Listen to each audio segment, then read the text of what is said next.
Number 1. Orthodoxy is only for certain kinds of people. Alright, let's clear the air on this one. First off, if you think Orthodoxy is just for Greeks and Russians, you might as well believe that pizza is only for Italians. Spoiler alert, it's not. The Orthodox Church is like the welcoming party where everyone's invited, even your neighbor who thinks a sacrament is just a fancy word for a snack. Imagine walking into an Orthodox church and seeing people from all walks of life. It's like a global potluck where everyone brings their own unique dish. And trust me, the only thing we're judging is how many candles you can light without setting off the fire alarm. So whether you're a Greek, Russian, or just really into collecting vintage spoons, there's a place for you in Orthodoxy. It's about community, love, and maybe a little too much incense. Who doesn't love a good aromatic experience? In short, Orthodoxy is like that cozy blanket that wraps around everyone, regardless of your background.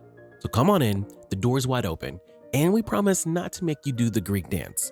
Unless you want to, of course. Number 2, the Orthodox Church is the same as the Roman Church. So, you think the Orthodox Church is just a fancy offshoot of the Roman Catholic Church? Well, let's pop that bubble. While both churches share some similarities, like a love for rituals and a good dose of incense, they're more like distant cousins than identical twins. First off, the Orthodox Church doesn't recognize the Pope as the ultimate boss. They see him more like that guy at the family reunion who thinks he's in charge but really just has a loud voice. The Orthodox believe in a collective leadership model, which means no single person gets to call all the shots. And let's talk about salvation. The Orthodox Church has a different take on it, focusing more on the journey and less on the get out of hell free card. They're all about the process, while Catholics might be a bit more focused on the destination. Then there's the whole afterlife business. Orthodox beliefs about what happens after we kick the bucket are like a mystery novel with lots of twists, while the Catholic version is a bit more straightforward. Finally,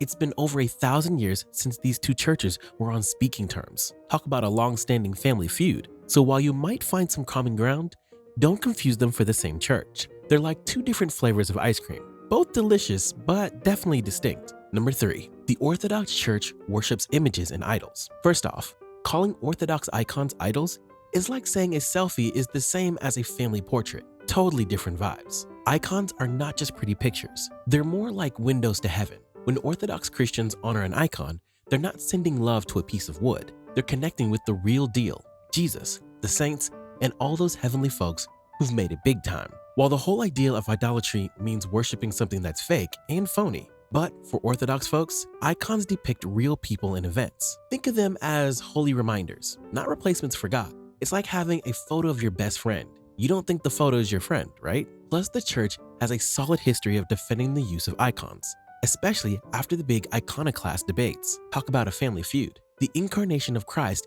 is a game changer here. Since God became man, it's totally cool to depict him. So next time you see an Orthodox icon, remember, it's not about worshiping the paint and wood.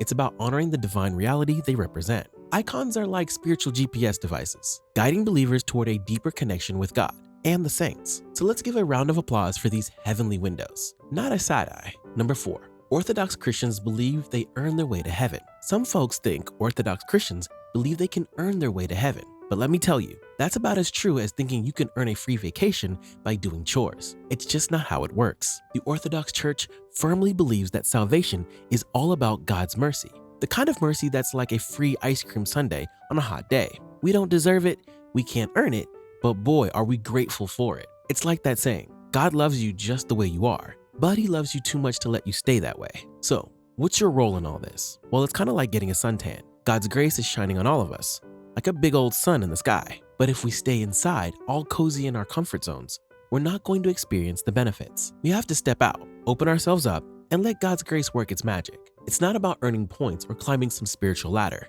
It's about cooperating with God's grace, letting it transform us from the inside out. Think of it like a dance. God leads, we follow. He sets the pace, we move with him. It's a partnership, not a solo act. So next time someone tries to tell you the Orthodox Church is all about earning salvation, give them a friendly smile and say, nah, we're more about receiving God's free gift and letting it change us, one suntan at a time. It's all about grace, baby. Number 5, the Orthodox Church is a dead religion. So, some people think the Orthodox Church is just a dusty old relic, huh? Well, let's dust off that misconception. First of all, just because a religion has rituals doesn't mean it's dead. Have you seen how excited people get at graduation ceremonies? Those cap and gown moments are practically Olympic events in the ritual department. Every culture has its rituals, whether it's shaking hands, celebrating birthdays, or even binge watching your favorite show on a Friday night. So why should worshiping the one true God be any different? The Orthodox Church is all about meaningful rituals that connect us to something greater, not just a bunch of stuffy traditions for the sake of it. Now, sure, some folks might show up to church and go through the motions like they're on autopilot, but that's not the fault of the rituals. They're like a great song that only sounds bad when sung off key. It's all about the heart behind the action. Think of it this way: if you're going to shake someone's hand, you might as well mean it, right? A half-hearted handshake is just awkward. The same goes for participating in liturgy. When done with sincerity, it's vibrant and alive. So, next time someone claims Orthodoxy is a dead religion, remind them that it's more alive than ever, filled with rich traditions and heartfelt worship. It's not just a museum piece. It's a living, breathing community of faith that's here to stay. Number 6. The Church innovated its fundamental beliefs and doctrine at the Council of Nicea. Let's tackle this myth that the Council of Nicea was where the church just whipped up its beliefs like a new recipe. Seriously, do you think all those bishops flew in from every corner of the world and suddenly decided to create a brand new doctrine? That's about as likely as finding a unicorn at a petting zoo.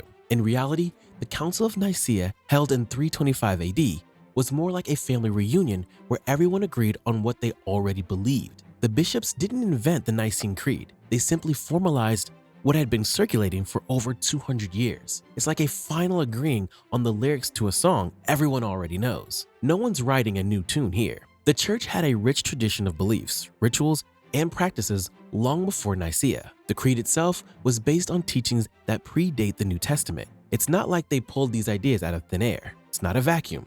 It's a whole community living out its faith. And let's not forget that the first church council happened way back in the book of Acts, where the apostles gathered to discuss important issues. Nicaea was just one of the many councils that followed, and it didn't even invent the concept of church councils. So, if you think Nicaea was the birthplace of Christian doctrine, think again. It was more like a big group chat where everyone finally agreed on the same message. The bishops were simply putting their heads together to clarify and unify what was already a living, breathing faith. So next time someone says Nicaea was a creative workshop, just smile and remind them it was more of a let's get on the same page meeting. Watch our next video where we continue our journey of debunking common misconceptions, this time focusing on Protestantism. Just like we did with the Orthodox Church, we'll separate fact from fiction and dive deep into the truths that often get misunderstood. Don't miss out on this important discussion. Subscribe and hit the notification bell so you won't miss it.